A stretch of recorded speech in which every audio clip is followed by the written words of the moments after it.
You're listening to the new WCEG Network on WCEG Talk Radio, or you can watch us live on your smart TV on YouTube or LinkedIn on the WCEG Network, or follow us on Facebook and Twitter, WCEG Talk Radio. Good afternoon. My name is Dr. Ronald Tolbert. I'm your show host today, and this is Paul Sensitive. Welcome to the Worldwide Community Empowerment Group, where we speak life into the community. Like us on Facebook, follow us on Twitter and on Instagram at WCEG Talk Radio and at WCEG Network. Last but not least, the topics and opinions of those of the show hosts and guests are not of those of WCEG Network. We thank you for your continued support. Good afternoon. Once again, my name is Dr. Ronald Tolbert, and I am your show host today. A little bit of background about myself. I am the owner and operator of Red Oak Animal Hospital, located at 4895 Ben Hill Road in South Fulton, Georgia. We serve predominantly small animals. We provide medical, surgical, and consultation services for that group. We have been doing this for almost 40 years. We started with a small number of clients to begin with as a house call practice, and we've grown to where we have served well over 10,000 clients over the years. A little bit about myself. After high school, I graduated from high school and went to attend Tuskegee Institute, and at that time, now it's a university. I graduated with my Bachelor of Science in Animal Science, and again, later, right after that, a Master's of Science in Parasitology, the study of worms, bugs, and what have you. After that, I went to the University of Georgia, where I received my Doctor of Veterinary Medical degree in 1983. I started this practice, I believe, in 1988. And we've been here pretty much ever since. We have enjoyed serving our clients over the years. I serve on several boards as well. I serve on the Fulton County Animal Control Board. I am on the board of the Veterinary Technician Program at Fort Valley State University. And I also serve on the Red Oak Historic District Board, which is located here in South Fulton, Georgia. We not only serve South Fulton, but we also serve Coweta County and Fayette County as well. I am a member of the American Veterinary Medical Association and the Georgia Veterinary Medical Association. I am also an accredited veterinarian with United States Department of Agriculture, from whom I received additional training in disaster medicine and bioterrorism. We will like for you, if you will, if you have any questions, you can always look us up on our website at redoakah.com. Again, that's www.redoakah.com, or follow us on Facebook. Today, we'd like to talk a little bit about what veterinarians actually do. And to get started with that, our topic today is going to be the art of veterinary practice. Once again, the art of veterinary practice. You have to understand that although we're veterinarians, we are real doctors. We do have to go to have some formal training, and we have to know exactly how to communicate with our pets and our clients to find out what's going on with them. As healthcare professionals, we have to deliver the most caring and professional service to our patients and clients, and the community as well. The practice of veterinary medicine is not based exclusively on science. It must also consider patient and client feelings and emotions. The client-animal bond is a very strong one, and you will find that many times clients will consider their pets their children, and they will do almost anything for them. So when they bring us their pets, we as veterinary professionals, we don't guess what's wrong with them. We unravel riddles. We hypothesize, we extrapolate from the evidence, And above all, we seek the truth to figure out what's going on with our furry friends. Determining the ills and the problems of our pets is based on the ability to listen and be compassionate. A lot of our pets can't tell us what's wrong with them. They can if you learn how to listen. You have to remember that clients are reluctant to let you know just how good they are to their pets. So how do we figure this out? Well, let's take an example. I've got a client that comes in to me and she tells me, well, he ain't doing right. And that's one of my favorites. What does that mean, ain't doing right? Well, most of the time he's laying around, he's not playful, this kind of thing. So how do we figure this out? How do we ask this pet what's wrong? Well, we start with the client, okay?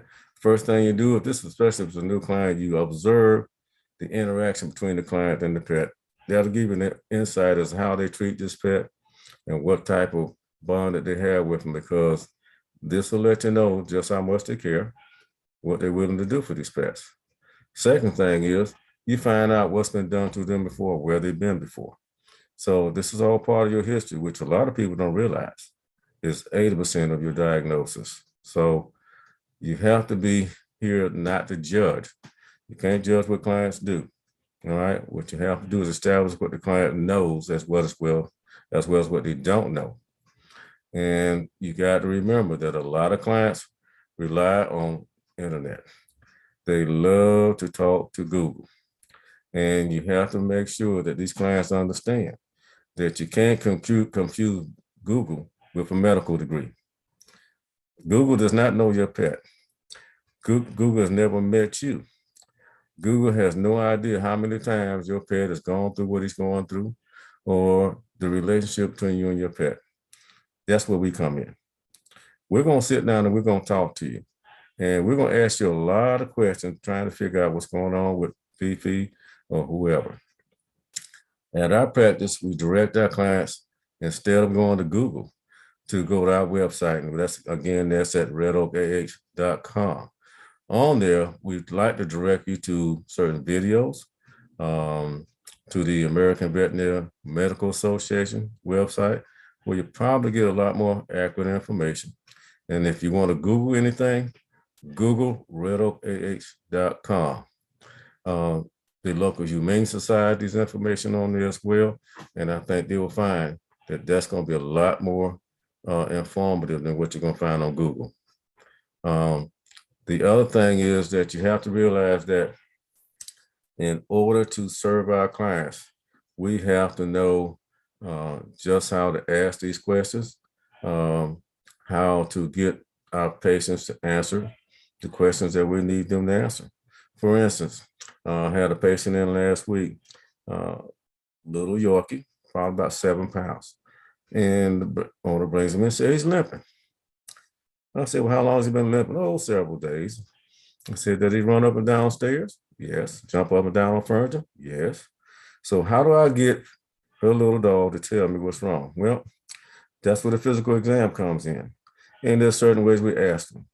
The first thing we do is, we'll do a good examination of his face, his eyes, his nose, his teeth, and then we'll start manipulating joints and try to figure out which one's hurting him. So if we manipulate that joint a certain way, and Fifi looks up to you like he's crazy or he starts to whimper, then hey, this must be where he's hurting at. What's the next step? Well, then we do diagnostics. We may do x-rays, we may do other blood work, this type of thing. Once we determine what's going on, then we can recommend the best treatment for Fifi. So that's one way that we will handle situations like that. The other thing we want to bring up at this time is that we're coming up on Thanksgiving. And this time of year, we have to be aware that clients are going to be real good to their babies. There's going to be a lot of turkey around. There's going to be a lot of company, a lot of food. And normally here at Red Oak Animal Hospital, there are certain holidays where we stock up on anti-vomiting medications and anti-diarrheal medications. Starting at the beginning of the year, we're looking at Martin Luther King Jr. birthday, uh, uh, probably Easter, uh, Labor Day, Memorial Day, 4th of July, Thanksgiving, Christmas, New Year's. We get a lot of clients several days after that will come in there with sick patients. Now, we know that all of you want to be good to your patients and to your pets, but we're going to implore you, if you want to keep your babies from getting sick, and if you don't want to start spending money with veterinarians, here's some advice.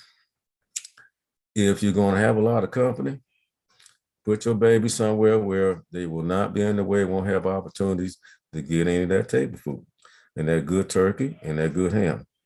A lot of clients will come to me and say, well, I only gave them a little bit. Well, let's think about this. If you got a 10-pound dog, how much do you think, how big his stomach is? It's probably not bigger than a quarter, about that big. So what's a little bit? Even a very small amount can give your dog an upset stomach, and you'll be taking them to the veterinarian. And you have to make sure, first of all, that owners understand, and that's not just one owner, okay? You have to make everyone in the house understand that, no, you can't give Fifi and be that good to Fifi, all right? So you've got husband, wife, children, all of them have to be on board. What about company? Company is kind of hard to control. This is why you keep little Fifi probably in a separate room until company is gone. The other part of it, you have to realize that you have what we call vacuum cleaner dogs. Those are the ones that will fall around, wait for some sloppy eater to drop something on the floor, and they scoop it right up. Owners don't even know they did it. 2 days later, they're calling me. So be aware. There are certain things that they really don't need to eat. If you feed dogs dog food and give them water and feed people food, then you feed people food, you probably won't have a problem.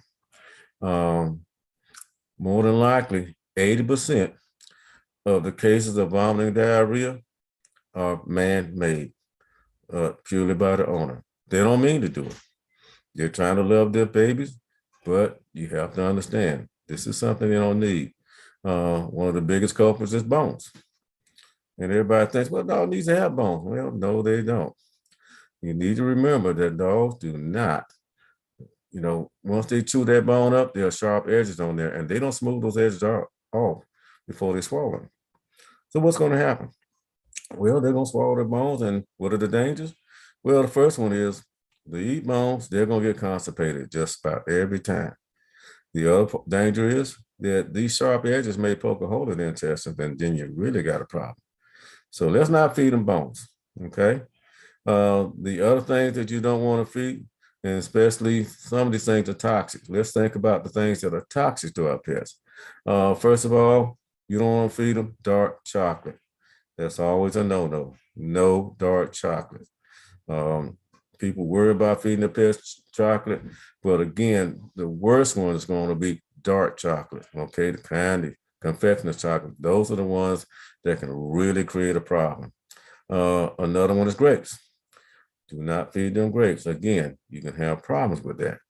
The other ones will include sugar-free products, sugar-free gum, sugar-free anything. Will also create problems with your pets. Let's think of some others. Let's not feed them grass.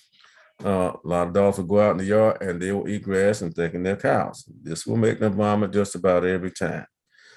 So there are lots of things that pets will swallow, especially puppies, that you also have to be aware of, that you have to keep out of their reach. So if you have a young puppy, let's think about it like this. Let's think about you have your baby, all right, a human baby, and your baby's starting to be in the crawling age. What do you want to avoid? Well, top of the list, electric cords. Puppies will chew on electric cords and electrocute themselves. So you have to be aware of those type of dangers. They will swallow pennies. They will swallow golf balls. They will swallow Mardi Gras beads. All these things are things that you want to keep out of their reach. Now, what are things that are healthy that they can eat? If you just gotta feed them people food, one good example is cooked sweet potato. You can cook a sweet potato until it's real not too mushy, and you cut up into small pieces. Now, even though that's probably going to be safe for your pet, you don't want to give them too much of it. The thing about giving snacks and treats is this. It's like giving ice cream to a child before you give them dinner. If you want them to eat all this dinner, then you feed them dinner first, then give them ice cream, not the other way around. So if you're going to give them treats, treats are given after they have their regular meal, after they've done something good. You want them to deserve these treats. You don't want to give it to them just because they're acting happy and waving their hands at you. Give them a treat when they sit. Give them a treat when they're being good. Okay, but let's do it that way. In between meals, you want to limit that, and it's based on age.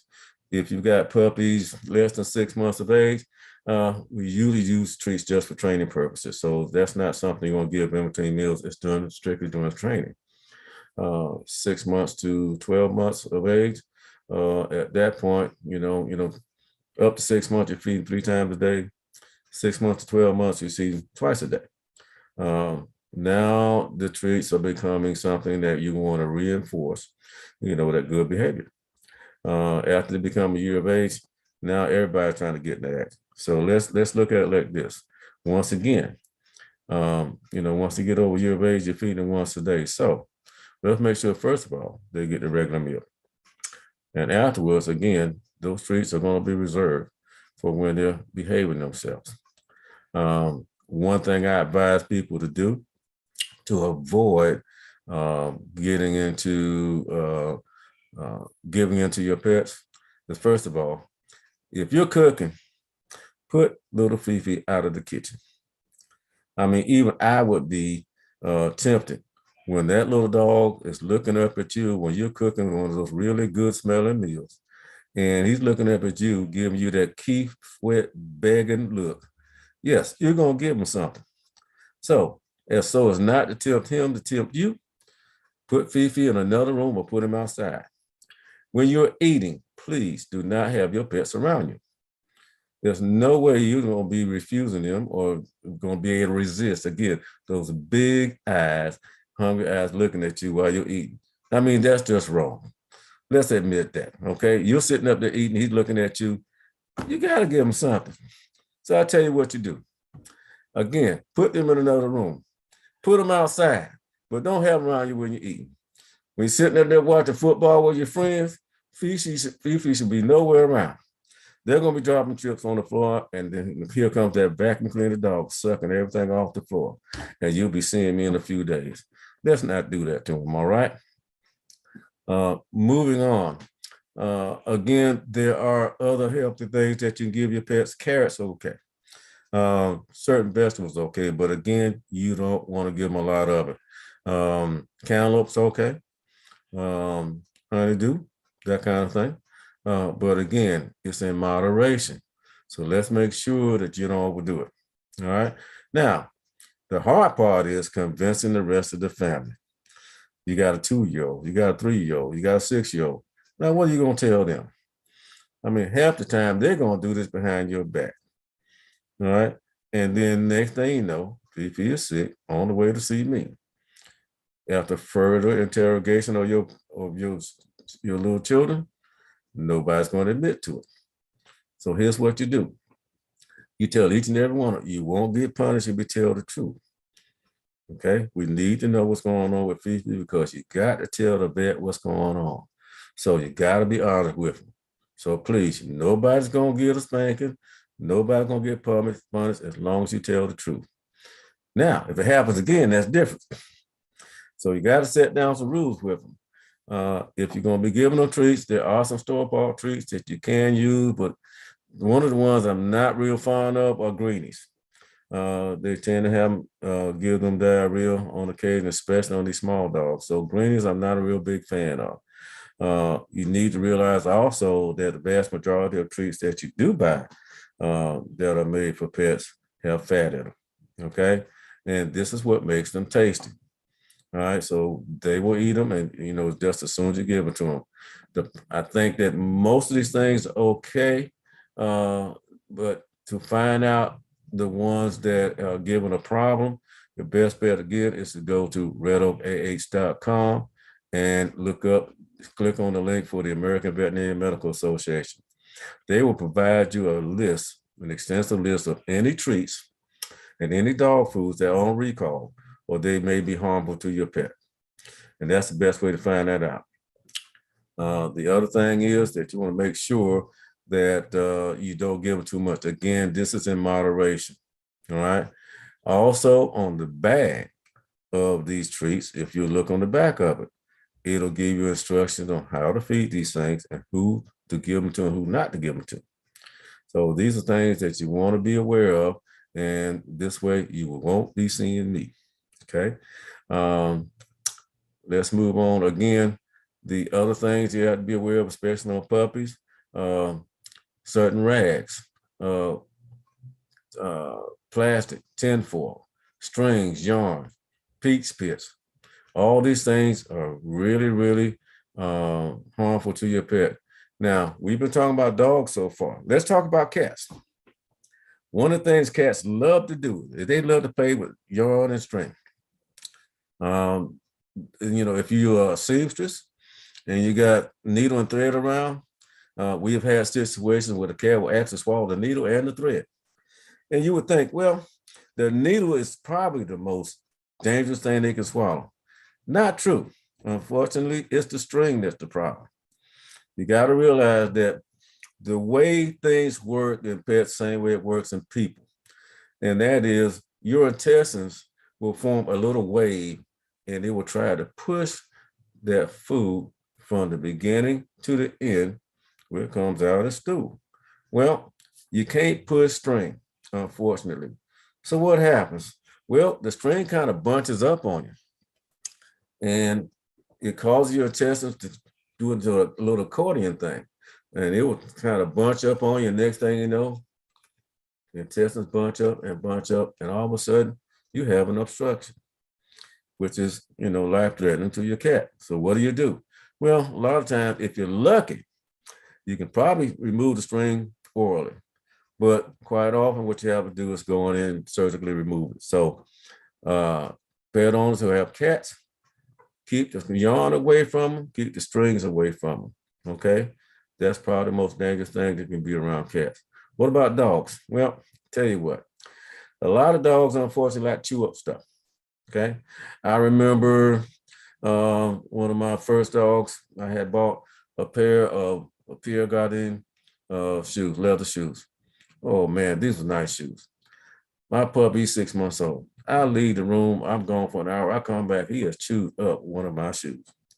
Now, at that point, I'm mad, okay? Those shoes cost me a lot of money. So am I ready to take them for a ride in a paper sack? You betcha. But it was my fault. I left them out, okay? And here's what people do that you shouldn't do that creates these problems. They will give them old shoes to play with. Okay, here's a toy. I don't wear these shoes anymore. Let me throw this shoe to him. He can play with that. Well, guess what? Dogs don't know the difference between a new shoe and an old shoe. So you've just created a monster. So please don't give them toys that are, shoes or clothing to play with. On clothing, they will chew that up, swallow it as rags. Again, they can't pass that. All right. So what are some of the things that you can do just in case? Suppose your pet gets hold of some of your medication. All right. And you're concerned that, hey, he just swallowed some of my pills. What do I do? Well, first thing you do is call your veterinarian. Okay. Let's find out, exactly what harm, if any, this medication can do. Now, suppose you can't reach a veterinarian. Well, they got a poison hotline. Okay. And I'm sorry I don't have a number, but if you look on the web, this one time you can do that. You can Google the poison hotline, and they can call you and let you know whether or not these things are poison, including plants and any other things. If you talk with your veterinarian and he deems it necessary and you can't get to him in time, then what you can do sometimes, and like I say, only under the direction of a veterinarian, he may ask you to give a small amount of hydrogen peroxide to your pet. That will cause an induced vomiting. But again, talk to your veterinarian first before you do things like that. Okay, because sometimes it is not in your best interest to cause your pet to vomit based on what they swallow. Some things you don't want them to bring back up because it may cause more harm than good. Again, you want to be sure that whatever you give your pet is going to be safe for them. And again, the best way to do that is to, first of all, check the bag. Talk to your veterinarian about what things that you can and cannot give your pet. And that's probably the best way to approach that. Same thing about plants. You're always worried about which plants are going to be poisonous and which ones aren't. Again, the poison hotline is one of your best resources. Or again, go on to our website at redoakah.com and check out the AVMA or American Veterinary Medical Association website. You'll find real good information there. Based on what we talked about so far, I hope that this has been real informative for you. The other thing that I want to add is, again, we have had some unprecedented times over the last couple of years. With the advent of COVID, we have had an explosion of clients coming to see us. This is probably because a lot of them are working from home, and now they're looking at their pets and they're finding all kinds of things wrong with them. And that's just from being home with them all day long. One of the things we have found, and I want you to understand, this does not mean that your pet can get COVID, but we have found what I term COVID-related illnesses. It does not mean, I repeat, that your pet has gotten COVID. What it does mean is that your dog is suffering from some illnesses that you as the pet owner have created. So what do I mean by that? Well, let's think about this. When COVID first came out, everybody rushed to the store and they bought the Clorox sprays, the Clorox wipes. They bought the Pine-Sol cleaners, the Lysol, all those wonderful things that you use to disinfect your house. Well, guess what? All that stuff is not safe around your baby. All right. Clorox, certainly, I tell you what, if someone sprays Clorox in my house, I can't take it myself. So I don't see how your pet can. I think that some of these owners were overdoing it with the disinfecting. You need to realize, and you'll have to, you can confirm this with the CDC and your Department of Health agencies, but most respiratory viruses do not survive long outside the body. So no, you don't have to go grab the Clorox right away. What you can do is use things that are less toxic. Your Lysol spray is usually a lot less toxic. Or again, if you look on the side of the bottle, it will tell you whether or not this is safe to use around your pet. All right. If it doesn't say so, there's an 800 number on there. You can call the 800 number and ask them, is this safe to use around my pet? Now, continuing on, you got to realize any sprays, any aerosol are designed to stay in the air for some time. So you're saying, well, you know what? I put Fifi in the bedroom and I sprayed the kitchen. Well, unless you don't have central air and heat, if you got central air and heat, it's going to get all over the house no matter what. All right. There's going to be residue on the floor. So what type of illnesses have I seen? Well, I'll give you a few examples. I have a lady named Miss Williams. She's got 3 pets. And she calls me and said, hey, their eyes are running, their nose is running, they're sneezing and coughing. I said, let me see them. She brings them in. True enough, all 3 of them got red eyes, all of them got running eyes and nose. So once again, we go back, Art of Veterinary Practice. What questions do we ask? Well, Miss Williams, what are you using around the house? Are you, disinfecting for COVID? She said, yeah, disinfect all day. Man, we're spraying our feet. We're spraying the front door. We're spraying everything. So what do you think, listeners? Where did they get this illness from? No, it's not COVID. It's probably from all the spraying that she's doing. It's getting in their eyes, getting in their nose, and yes, they're getting sick. All right. And I think, some of these people are really overdoing it. What else can you see? Skin problems. How to get a skin problem? Same thing. A lot of these disinfectants are very irritating. They will affect their feet, they'll affect their skin, they'll come in here itching and scratching. And the first thing out the client's mouth, and this is one of my favorites. These guys seasonal allergies, please. Don't put that on your pet so soon, especially when they're just 1 or 2 years old. Seasonal allergies, I think, is something that people throw around way too much. What exactly is seasonal allergy anyway? You know what they tell me? Well, he's sneezing. Well, you know what? If I go down a dusty road, I'll sneeze too. Doesn't mean I got allergies. Just means I got an irritant on me, which is exactly what's going on during the COVID era when you're using all these sprays and even plugins. Just think about this. If you got plugins in most rooms, that smell is pretty strong and it can affect your pet. So, ladies and gentlemen, I implore you, cut down on the spraying, go to wipes instead. Use regular soap, mild soaps. They do make pet-friendly disinfectants. Look it up, you'll find them. And finally, again, it's coming up on Thanksgiving. Please do not be that good to your pets. If you want them to have some sweet potato, make it plain. They don't need all that cinnamon and sugar. They don't need all that syrup. And you got to remember, nobody cooks collard greens without spices and all the wonderful vinegar and all those other things that make it taste so well. And you wonder why they get sick. This is why they get sick. No, they can't take salt and pepper. And no, you don't need to feed them all that stuff. Once again, if you're going to have a lot of company, put Fifi in the other room and put them in this bed and until all your company's gone. I hope this talk has been informative. If you have further questions, once again, you can check out redoakah.com, and there are several links for client education purposes that hopefully will give you good information. If you don't find what you need there, give us a call at 404-767-8513. Again, that's Red Oak Animal Hospital at 404-767-8513. This has been the WCEG Network, where we speak truth. We speak life to the community. Thank you for your time and have a great Thanksgiving.